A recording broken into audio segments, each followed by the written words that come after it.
예, 우리가 진사 나누겠습니다. 일주일 동안 애쓰셨습니다. 예, 은혜 받고 돌아갑시다. 예, 이 시간에는 고린도후서 2장 15절부터 16절 말씀까지 읽었습니다. 은혜 받아야 할 말씀의 제목은 복음을 전해야 하는 이유입니다. 복음을 전해야 하는 이유. 우리는 지난 시간에 복음이 무엇인가를 살폈습니다. 복음이 뭐라 그랬죠? 복습 한번 해볼까요? 고린도전서 15장 3절부터 4절입니다. 시작. 성경대로 그리스도께서 우리 죄를 위하여 죽으시고 장사 지낸 바 되셨다가 성경대로 사흘 만에 다시 살아나사. 이게 복음이라 그랬어요.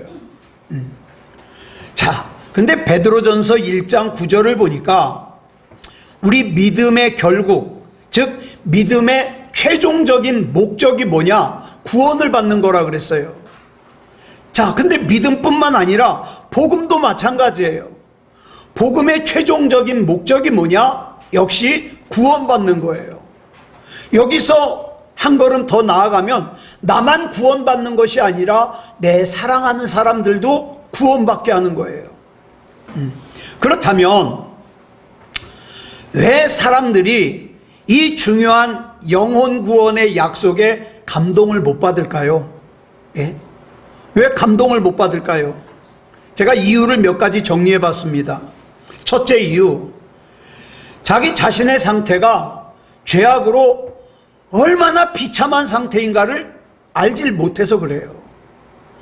자기가 죄인이라는 끔찍한 실체, 자기가 죄악으로 인하여 곤고한 것과 가련한 것과 가난한 것과 눈먼 것과 벌거벗은 것을 알지 못하기 때문에 영혼 구원의 이 약속에 감동을 느끼지 못하는 거죠.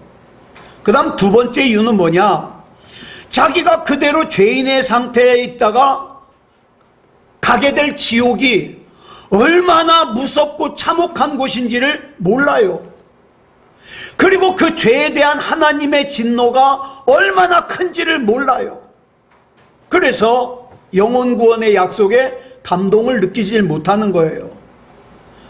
그 다음에 세 번째로, 나를 구원하기 위해서 하나님께서 지불하신 대가가 얼마나 큰지 말로 설명할 수 없는 큰 대가를 치러줬다는 걸 이해하지 못하기 때문에 구원 약속에 감동을 못 느끼는 거예요.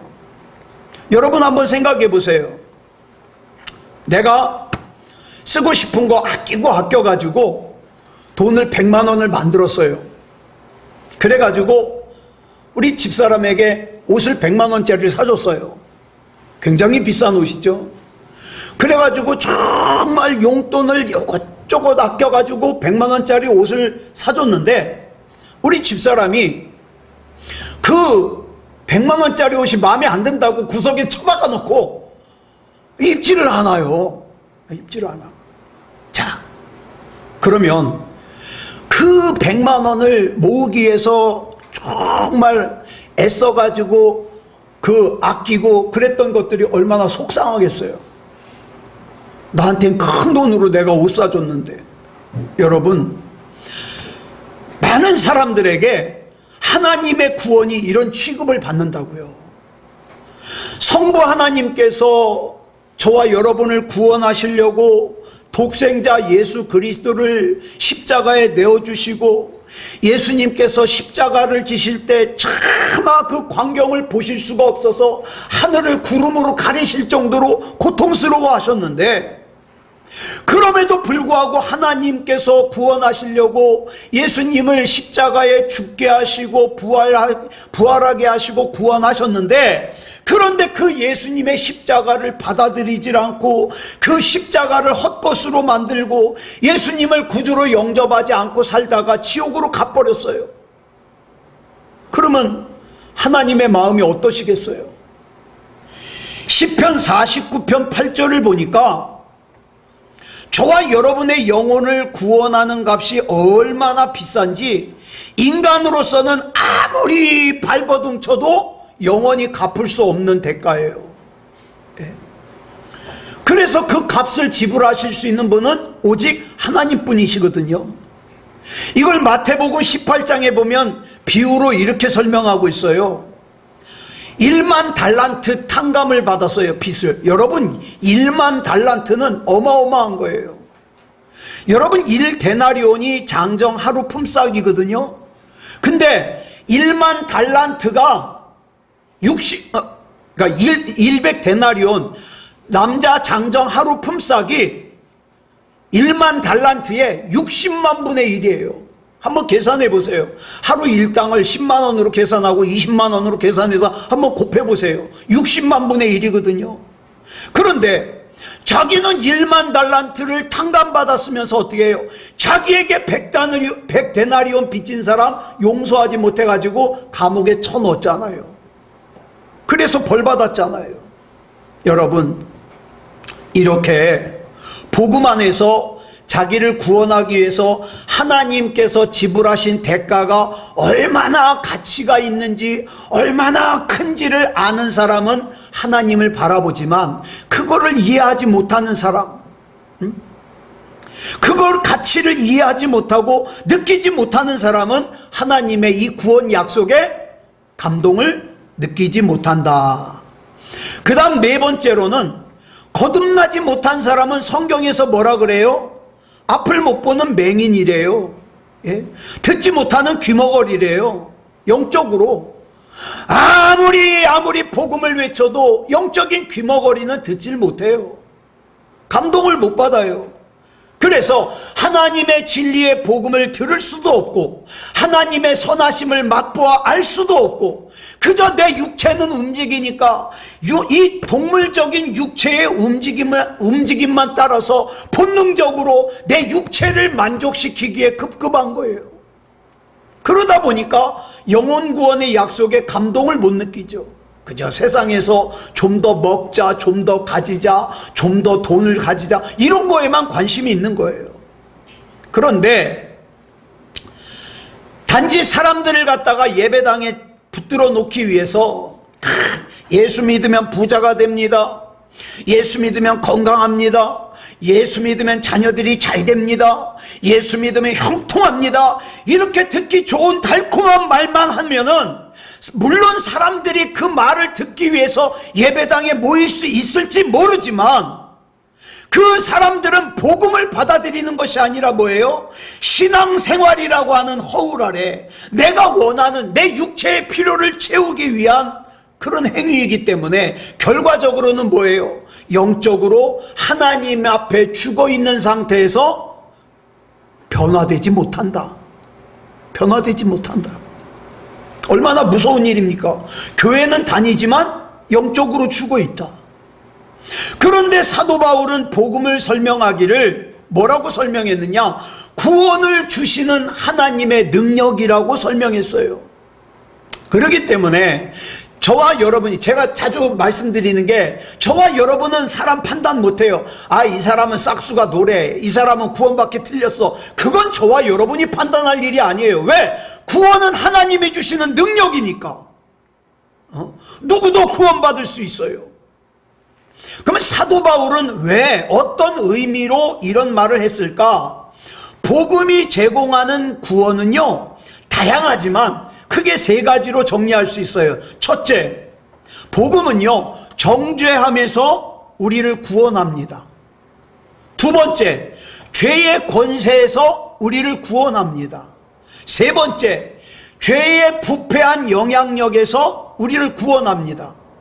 이게 어떻게 다르냐, 이 세 가지가.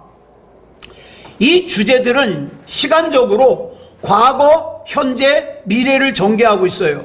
그래서 그리스도인은 과거에 여러분들이 얼마나 화려하게 죄를 짓고 살았는지 모르겠지만 예수님을 나의 구주로 영접하는 순간 나는 과거의 정죄에서 구원받았어요.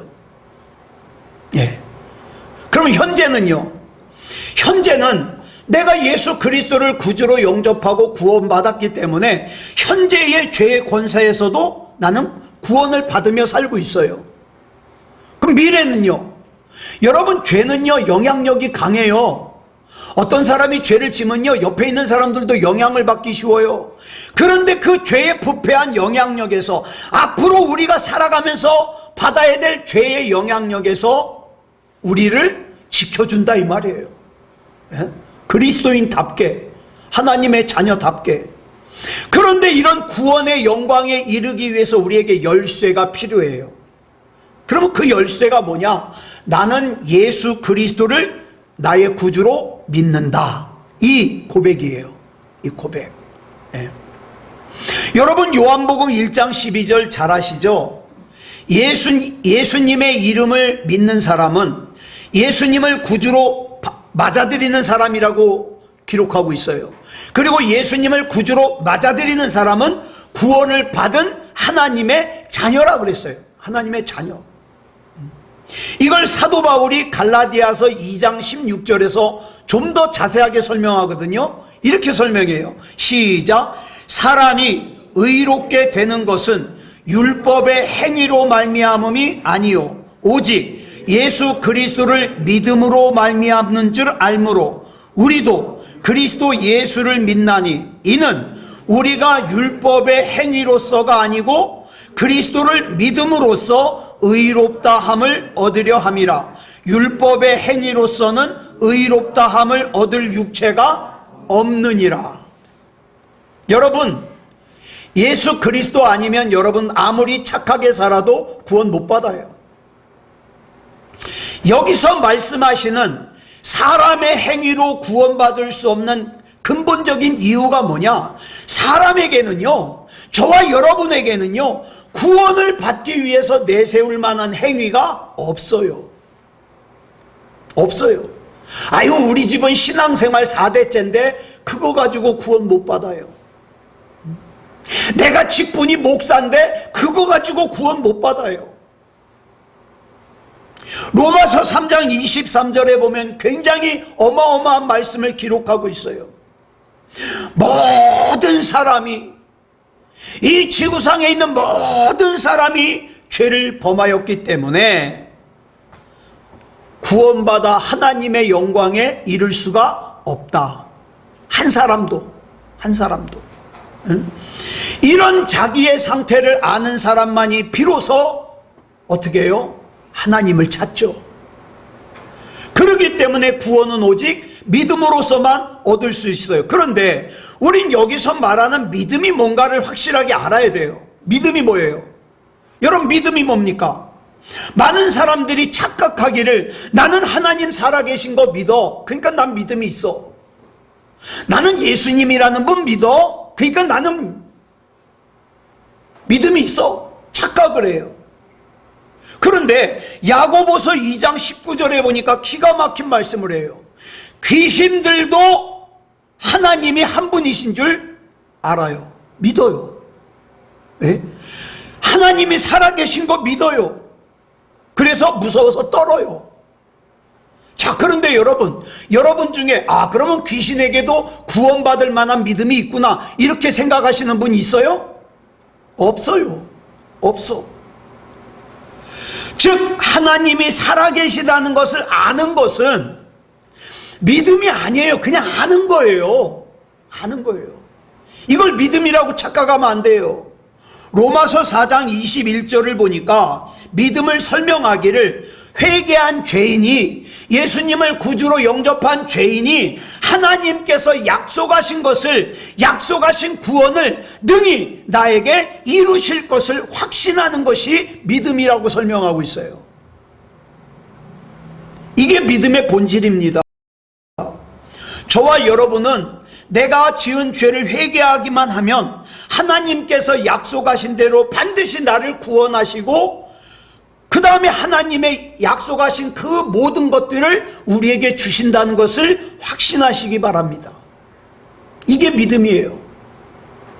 그러면 우리가 가진 믿음이, 내가 가진 믿음이 구원받을 수 있는 믿음인지 아닌지 어떻게 알 수 있을까요?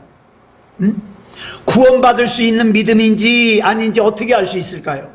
야고보서 2장 18절을 보니까 사도 야고보가 이렇게 기록하고 있어요. 시작.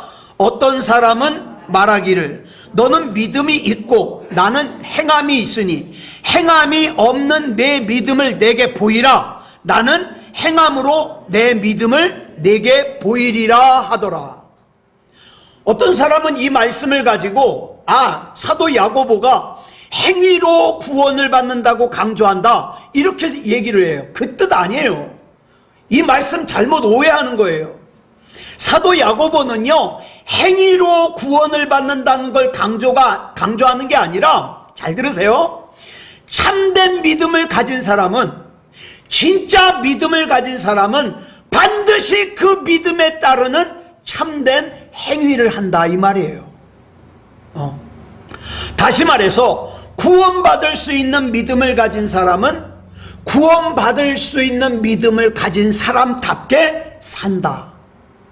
구원받을 수 있는 믿음을 가진 사람다운 열매를 맺는다 이 말이에요. 이런 말을 한 사람이 야고보뿐만 아니에요. 세례 요한도요, 마태복음 3장 8절에서 뭐라 그랬어요? 회개에 합당한 열매를 맺어라. 무슨 뜻이에요? 구원받은 사람답게 살아라. 구원받은 사람답게 말해라. 구원받은 사람답게 생각해라. 이 뜻이에요. 예수님께서도 그랬어요. 마태복음 7장 21절에 보니까 예수님께 주여 주여 한다고 다 천국에 들어가는 거 아니래요. 그럼 어떤 사람이 천국에 들어가요?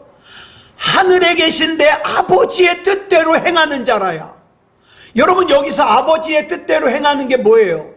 아버지의 뜻대로 생각하고 아버지의 뜻대로 행동하고 아버지의 뜻대로 사랑하고 아버지의 뜻대로 용서하고 이거예요. 이렇게 하는 사람이 천국에 들어간다 이 말이에요.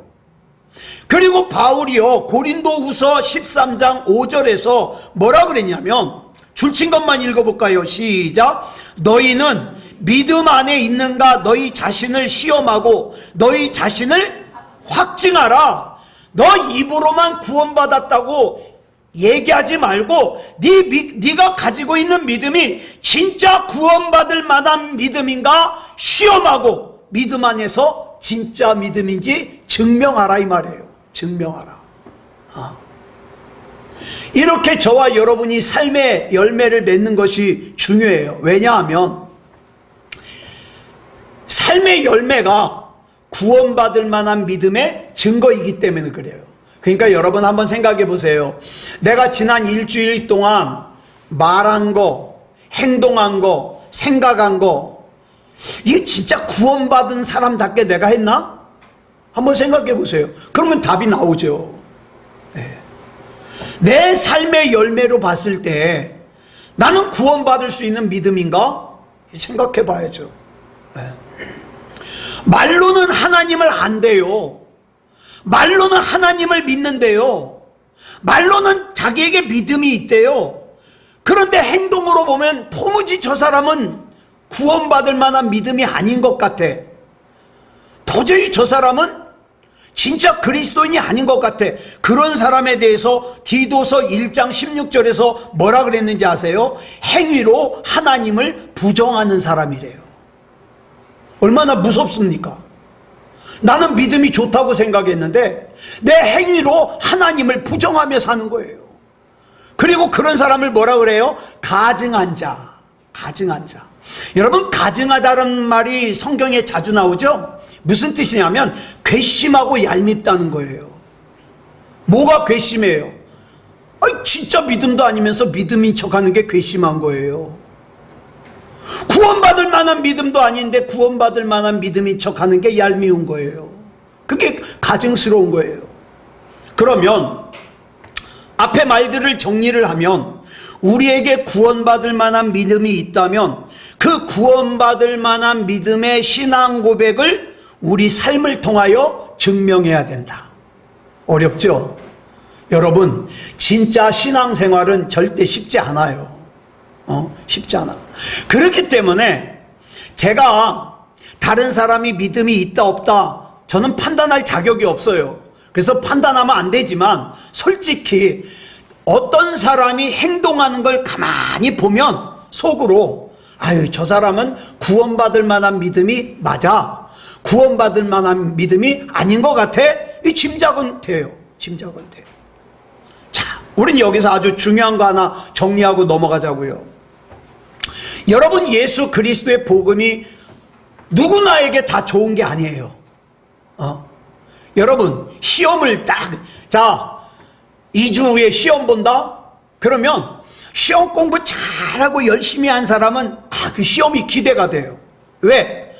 내가 이번에 공부한 걸 갖다가 실력으로 보여줄 수 있으니까. 근데 공부 안 한 사람들은 또 시험이야. 똑같은 시험 본다는 얘기인데 공부한 사람에게는 기대가 되는데 공부 안 한 사람에게는 사형 선고 같아요. 복음이 그래요. 복음이 양쪽이, 한쪽 단면은 뭔지 아세요? 용서와 생명이에요. 근데 또 다른 한쪽에는 정죄와 죽음이에요. 정죄와 죽음. 이걸 오늘 본문 16절에서 뭐라고 설명하고 있어요? 이렇게 설명하고 있어요. 시작. 이 사람에게는 사망으로부터 사망에 이르는 냄새요, 저 사람에게는 생명으로부터 생명에 이르는 냄새라. 뭐가? 복음이. 그래서 예수님은, 여러분 성경 보세요. 절대로 예수님께서 모든 사람 구원한다 그러지 않아요. 그럼 어떤 사람 구원해요? 모든 믿는 사람 구원한다 그래요. 모든 믿는 사람. 저는 저와 여러분이 이 모든 믿는 사람 속에 들어가기 원합니다. 네, 들어가기 원해요. 그러므로 믿지 않는 사람에게는 예수 그리스도의 복음이 오히려 사형 선고나 다름이 없어요. 왜? 내가 가지고 있는 것이 구원받을 만한 믿음이 아니라는 것을 명확하게 복음이 보여주거든요. 그러니까 사형 선고죠. 이걸 요한복음 3장 18절을 보니까 예수님께서 이렇게 말씀하셔요. 시작. 그를 믿는 자는 심판을 받지 아니하는 것이요, 믿지 아니하는 자는 하나님의 독생자의 이름을 믿지 아니함으로 벌써 심판을 받은 것이니라. 여러분, 벌써 결정됐어요. 벌써 결정됐어요. 또 이어지는 36절에 뭐라 그랬습니까? 시작. 아들을 믿는 자에게는 영생이 있고 아들에게 순종하지 아니하는 자는 영생을 보지 못하고 도리어 하나님의 진노가 그 위에 머물러 있느니라. 아멘. 지금 어마어마하게 중요한 말씀들이 증거되고 있는 거예요. 로마서 1장 18절을 보면 예수님을 믿지 않는 사람들이요, 복음을 미워해요. 그리고 아무 이유 없이 예수 믿는 사람들 싫어해요. 그래가지고 어떡합니까? 진리를 가로막기 위해서 불경건하고 불의하게 살아요. 근데 이런 사람에게 하나님의 진노가 있다 그러거든요. 그래서 예수님을 구주로 영접하지 않은 사람은 복음을 듣기를 불편해해요. 오늘 또 저 얘기야. 그냥 교회만 다니면 됐지. 구원을 받을 만한 믿음인지 못 받을 믿음인지 내가 지금 어떻게 알아? 귀찮아 죽겠네. 왜 자꾸 교회에서 구원받을 만한 믿음, 못 받을 믿음 자꾸 이렇게 얘기하는 거야. 듣기가 불편해요. 싫어요. 이게 정상이에요.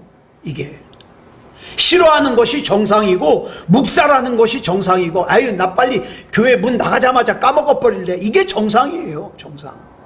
그래서 열왕기상 18장 17절에 보니까 하나님의 복음을 전하는 사람을 뭐라 그랬어요? 사람들이 줄친 것만 시작. 이스라엘을 괴롭게 하는 자를 그랬어요. 왜? 맨날 회개하라 그러니까. 이스라엘을 괴롭게 하는 자래요. 사도행전 17장 6절을 보니까 뭐라 그랬어요? 시작. 천하를 어지럽게 하던 이 사람들, 맨날 예배 잘 드리라 그러고 기도하자 그러고 하나님 말씀 보자 그러고 믿음다운 믿음 가지자 그러고 듣기가 싫다 이 말이에요. 자, 그러면 지금 나와 복음과의 관계는 어떤 관계에 있습니까? 아까 우리가 본문 16절을 읽었는데 하나님 말씀을 들을 때 이 말씀이 나를 괴롭게 하고 있습니까? 귀찮게 하고 있습니까? 그래서 사망에 이르는 냄새가 나고 있습니까? 아니면 생명에 이르는 냄새가 나고 있습니까? 복음을 들을 때. 그 복음에 대하여 나는 지금 어떻게 반응하고 있습니까? 그거 보면 알아요. 여러분, 복음의 핵심은 예수님의 부활과 예수님의 죽으심과 부활입니다. 예? 예수 그리스도께서 내 죄 때문에 죽으셨습니다. 따라서 내 죄를 온전하게 이해하지 않으면 예수님이 왜 죽으셨는지, 예수님이 죽으신 이유와 가치를 몰라요. 그냥 예수님이 십자가 지셨대, 죽으셨다가 3일 만에 살아났대, 아무 감동이 없어요. 영혼의 울림이 없어요. 그런데 내 죄를 알면 영혼의 울림이 있다고요. 그러므로 저와 여러분은 먼저 죄의 본성을 알아야 돼요. 인간이 죄인이라는 사실을 알아야 돼요. 그래서 사도 바울이 우리 얼마 전에 끝냈죠. 로마서. 로마에 있는 그리스도인들에게 편지를 쓴 로마서에서 처음 3장에서 계속 설명하는 게 뭐예요? 죄예요, 죄.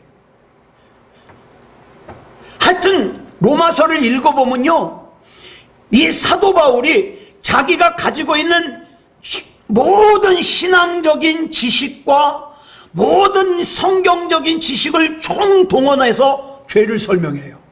왜? 죄를 아는 것이 그렇게 중요하니까. 사도 바울이 이렇게 죄를 설명하는데 공을 들이는 이유가 뭐냐? 당신은 죄인이야, 이렇게 정죄하기 위해서가 아니라 내가 이 죄 때문에 부패한 상태에 있다는 걸 깨달으라고. 이거 알지 못하면 신앙생활 출발을 못하거든요. 예를 들어서 제가 위암에 걸렸어요. 그런데 제가 위암에 걸린 사실을 몰라요. 그냥 소화도 안 되고 더부룩하고 그래가지고 소화제나 먹고 콜라나 막 먹고 그랬어요.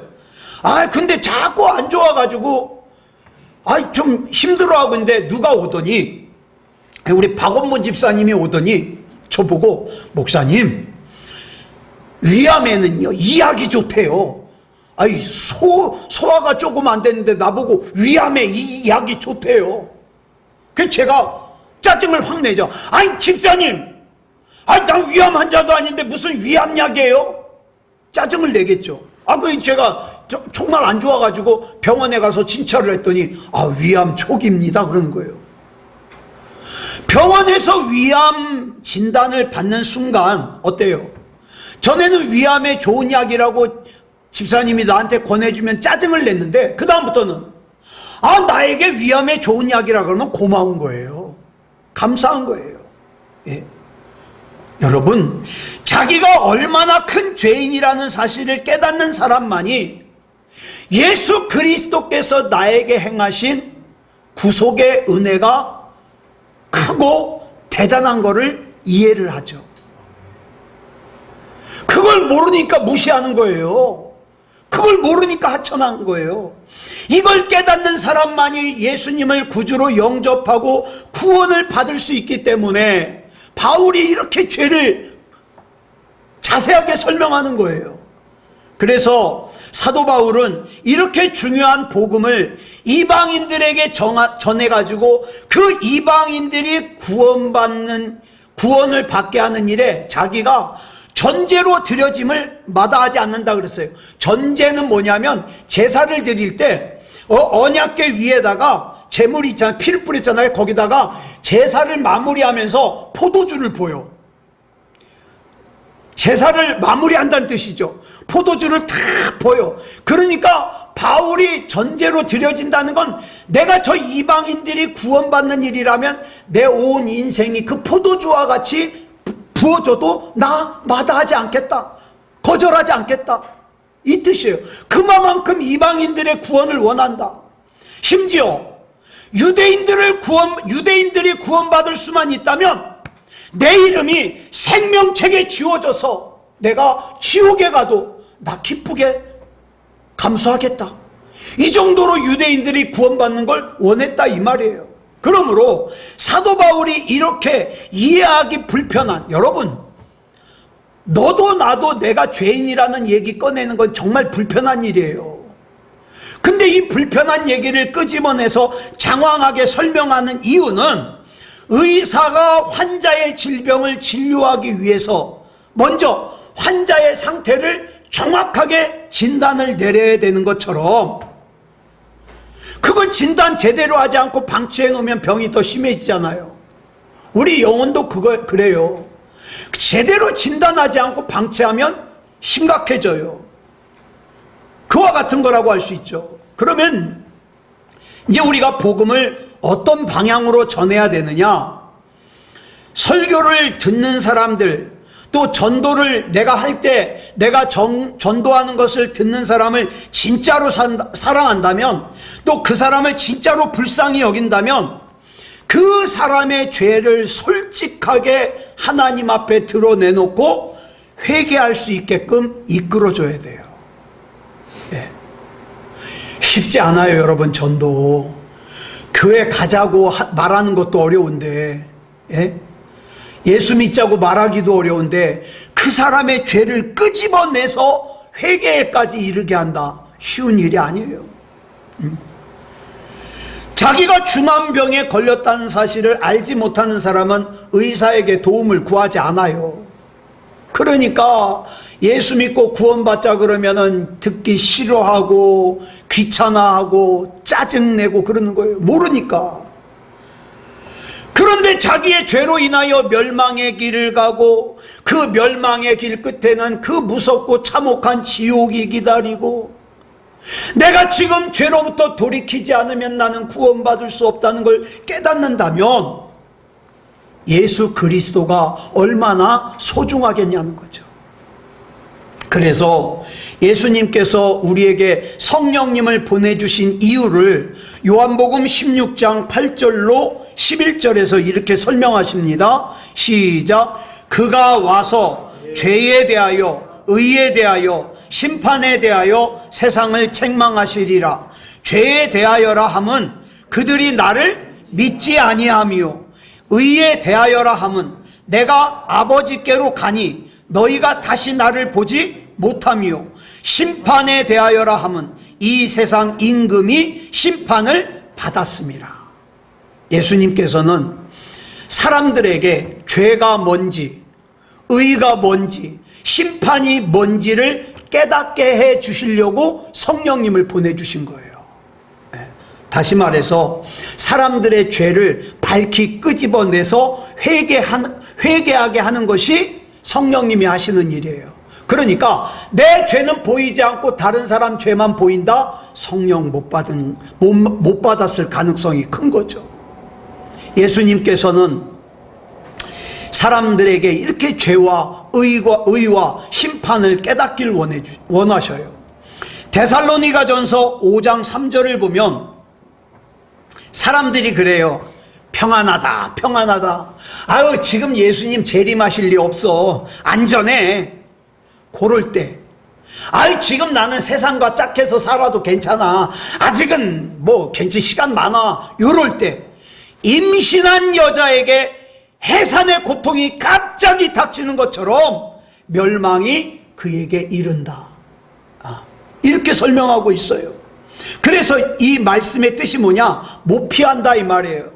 그러면 하나님의 말씀을 전하는 사람이 당연히 죄를 드러내어 회개하게 하는 일을 해야 되지 않겠습니까?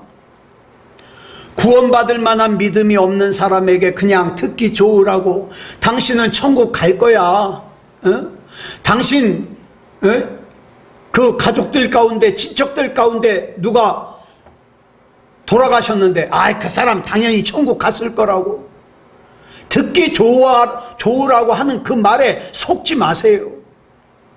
속지 마세요. 네. 로마서 3장 23절 다시 한번 강조합니다. 시작. 모든 사람이 죄를 범하였음에 하나님의 영광에 이르지 못하더니. 모든 사람이 죄인이에요. 그러면 그 죄의 결과가 뭐냐? 로마서 6장 23절 줄친 것만 시작. 죄의 삭은 사망이요. 그러니까 이미 세상을 떠난 저와 여러분의 사랑하는 사람들 가운데 죄를 회개하지 못하고 떠난 사람들은 죄송합니다. 구원 못 받았어요. 구원. 여러분들이 그분들을 위해서 이제 와서 아무리 애타게 기도해도 시간은 지났어요. 근데 문제는 지금도 내 옆에 있는 사람들이 그 시간을 잃어버리고 있다고요. 구원받을 수 있는 기회를. 여러분, 모든 사람이 죄를 범하였고 사망한다. 이거 하나님의 판결문이에요. 우리는 모두 죄로 인해서 사형 선고를 받은 사람들이에요. 그런데 오늘날 문제가 뭔지 아십니까? 사람들이 죄를 짓는 걸 갖다가 아무렇지도 않게 생각해. 자연환경은 걱정하면서, 또 사람들에게 윤리는 걱정하면서 하나님 앞에 죄 짓고 사는 것은 심각하게 생각하지 않아요. 여러분, 오늘을 사는 사람들에 대해서 이사야 5장 20절에 이렇게 말씀하고 있어요. 새번역 성경으로 보겠습니다. 줄친 것만 시작. 악한 것을 선하다고 하고 선한 것을 악하다고 하는 자들, 어둠을 빛이라고 하고 빛을 어둠이라고 하며 쓴 것을 달다고 하고 단 것을 쓰다고 하는 자들에게 뭐가 임한다? 재앙이 닥친다. 이런 풍조를 막으려면 우리가 죄의 심각성을 알아야 돼요. 인간이 저지르는 죄의 결과가 얼마나 무서운지. 그래서요, 정말 여러분들이 듣기 불편해도 이 강단에서 이 말씀을 전할 수밖에 없어요. 왜? 우리에게 시간이 그다지 많지 않거든요. 자, 성경은요, 죄가 궁극적으로 뭐냐? 하나님을 거역하는 거래요. 여기 중요한 말씀 하나 알려드릴게요. 다윗 왕이 밧세바와 간음을 저지르잖아요. 그래가지고 아기를 가졌는데 자기가 밧세바와 간음한 걸 감추려고 어떻게 해요? 그 밧세바의 남편 우리아를 오게 하잖아요. 근데 우리아가 밧세바와 합방을 안 하고 다시 전쟁터로 가니까 부하장수에게 그 우리아를 죽게 만들으라고 시켜요. 자, 근데 이 죄를 갖다가 나단 선지자가 와가지고 막 다그치니까 다윗이 회개를 하는데 기가 막힌 회개를 해요. 여러분, 죄는 누구에게 졌어요? 다윗이. 누구에게 졌어요? 우리아에게 졌어요. 또 누구에게 졌어요? 밧세바와 사이에 졌어요. 그죠? 그런데 뭐라고 회개하는지 아세요? 시편 51편 4절 줄친 것만 시작. 내가 주께만 범죄하여 주의 목전에 악을 행하여 싸우니. 예. 여기서 우리 중요한 거 하나 깨달아요. 분명히 다윗 왕은 우리아에게 죄를 졌는데 하나님께 죄를 졌다는 거예요. 다시 말해서 내가 내 주변 사람들에게 지은 죄들이 결국은 하나님께 지은 죄가 된다. 그러니까 여러분들이 여러분 주변 사람들에게 잘못한 거 빨리 회개하셔야 돼요. 예. 그 죄 그냥 내버려두면 하나님의 심판거리예요. 그런데 보시다시피 사람들이 하나님의 심판을 두려워하지 않으면서 살아요. 그 이유가 뭐냐? 성경에서 찾아보니까 첫째, 사람들의 양심이 화인, 즉 불도장을 맞아가지고, 예? 사탄 마귀의 불도장을 맞아가지고, 여러분 불도장 맞은 자리 어떻게 돼요? 흉이 생기죠? 흉이 생기면 거기는요 감각이 무뎌져요. 그래서 영적으로 마비돼서 못 느끼는 거예요. 둘째, 자기가 의롭다고 착각하니까 못 느끼는 거예요. 셋째, 하나님께서 생각보다 덜 의로운 분이기 때문에 이 정도 죄는 뭐 다른 사람들도 다 지니까 그냥 넘어갈 거라고 착각하는 거예요. 넷째, 하나님의 심판 자체를 몰라요. 그냥 살아요. 다섯째, 알기는 알지만 나에게 아직 이 세상에서의 시간이 많이 남아있기 때문에 내가 마음만 먹으면 언제든지 회개하고 바로잡을 수 있다고 착각하기 때문에. 예전에 저희 학생 때 학생회에서 책을 만들면 맨 뒤에 꼭 앙케이트 조사가 나와요. 근데 이 앙케이트 조사에서 빠지지 않는 질문이 내일 예수님이 재림하신다면, 이 질문이 꼭 나와요. 여러분, 내일 예수님 재림하신다면 오늘 뭐 하시겠습니까? 예? 우리 김재원 장로님 내일 예수님 재림하셔요. 그럼 오늘 뭐 하실 거예요? 회개하고. 그렇다니까요. 저 대답이 거의 대부분이에요. 오늘부터 작정하고 내가 예수님 오실 때까지 내가 회개하겠습니다. 그거 지금 해야 된다고요. 지금. 오늘 저녁에 그런 일이 있으면 안 되지만 사람 일은 모르잖아요. 오늘 저녁에 여러분들이 피곤하다 잠을 자는데 여러분의 심장이 그동안 뛰느라고 힘들었다. 오늘부터 방학 그러고 심장이 쉬어버려. 그러면 여러분 회개할 시간 없는 거예요. 예? 그러니까 여러분 예수님을 구주로 영접한 여러분들은 이미 목욕한 분들이에요.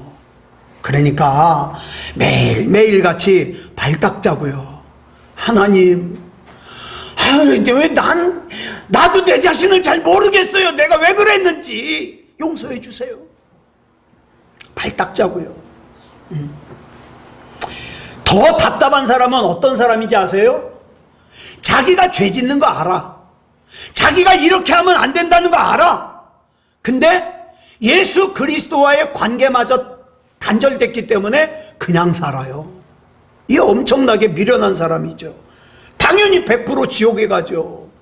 그래서 하나님께서는 독생자 예수 그리스도를 우리를 위해서 십자가에 내어주신 거예요. 그런데 여러분 로마서 5장 6절로 8절을 보니까 이런 말씀이 나와요. 선한 사람을 위해서나 의로운 사람을 위해서는 간혹 대신 죽는 사람들이 드물지 않게 나와요. 그죠? 자식을 위해서 죽거나 부모를 위해서 죽거나. 근데 무능한 나를 위해서, 나같이 불의한 사람을 위해서, 나같이 별 볼 일 없는 사람을 위해서 대신 죽는 일은 없다. 이렇게 나와요. 근데 문제는 내가 아직 예수님 잘 모를 때, 내가 아직 구원받을 만한 믿음이 아닐 때, 죄인이었을 때, 무능한 상태였을 때, 불의한 상태였을 때 예수님이 나를 위해서 죽어주셨다는 거예요. 이 얼마나 대단한 일입니까? 근데도 아직도 예수님 무시하면 안 되죠. 사도행전 9장에서 바울이 다메섹으로 뭐하러 가고 있었어요? 예수 믿는 사람들 잡아 가두려고 가고 있었어요. 그때 예수님이 찾아오셔서 만나주셨어요. 아직 죄인 되었을 때. 그래서 바울이 편지를 쓸 때마다 자주 쓰는 표현이 뭔지 아세요? 내가 죄인 되었을 때. 내가 죄인 되었을 때. 우리도 마찬가지예요. 내가 불의한 상황, 내가 이기적인 상황, 내가 강팍한 상황에서 하나님께서는 나를 구원하셨습니다. 그렇기 때문에 내 신앙이, 내 믿음이 진짜 살아있는 신앙이 되려면 하나님을 아는 것도 중요하지만 그 전에 먼저 내가 어떤 죄인인지를 본성을 아는 것이 중요해요. 사람들이 자기가 어떤 존재인지를 모르니까 자기가 예배를 무시해도 되는 줄 알아요. 자기 자신을 모르니까 자기가 하나님을 업신여기고 무시하고 소홀히 여겨도 되는 줄 알아요. 자기를 모르니까 자기 마음대로 살아도 되는 줄 알아요. 자기를 모르니까 다른 사람 용서하지 않고 꽁 하고 있어도 되는 줄 알아요. 그래서 이 사실을 알려주기 위해서 우리가 복음을 전하는 거예요. 이게 복음을 전하는 이유입니다. 사랑하는 여러분, 저와 여러분 가운데 한 사람도 빠짐없이 구원받을 만한 믿음으로, 하나님이 인정하시는 믿음으로, 생명책에 반드시 이름이 기록된 믿음을 가지고 내 옆에 있는 사랑하는 사람들에게 복음 전하는 사명을 잘 감당하는 저와 여러분 되시기를 그리스도 예수님의 이름으로 축복합니다. 기도하겠습니다. 사랑의 아버지 하나님 감사합니다. 하나님이 믿어지게 하시고 이 시간 우리 하나님을 예배할 수 있음을 감사합니다. 또 하나님께서 구원받을 만한 믿음 주시고 이제 그 믿음을, 그 복음을 나만 아는 것에서 그치지 않고 내 사랑하는 사람들에게 전해야 되겠다는 귀한 마음 주시니 감사합니다. 하나님, 그렇게 살게 해 주시옵소서. 내가 이 복음을 전했을 때 그 사람이 그 복음을 받아들일지 안 받아들일지는 우린 모릅니다.